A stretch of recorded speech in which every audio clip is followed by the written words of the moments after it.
हे बघा हे ना काळ्यावालाचं कालवण. हे बघा हे काळेवाल आहे ना त्याचं कालवण. म्हणजे याला काळेवाल पण बोलतात, काळा घेवडा पण बोलतात, पण मी काळेवालच बोलते. याचं कालवण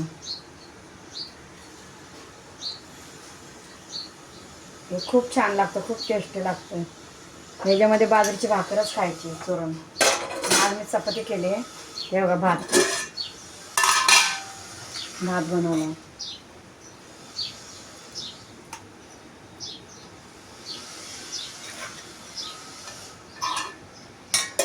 चपाती हे बघा चपाती.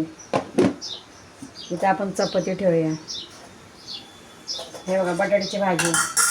हे लोखंडी कढईमध्ये केले ना म्हणून तुम्हाला थोडीशी काळी दिसते, पण करायची तर लोखंडी कढईतच करायची जर कोणाकडे असेल तर त्यासाठी चांगलं आहे.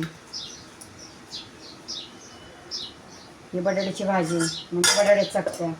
आणि हे बघा हे बोंबील आहेत, मीठ मसाला हे घालून हे तळल्यात साईडला.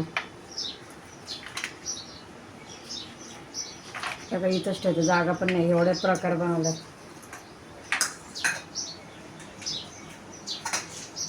आजची दुपारची थाळी कशी वाटली नक्की सांगा. आवडली तर लाईक करा. कमेंट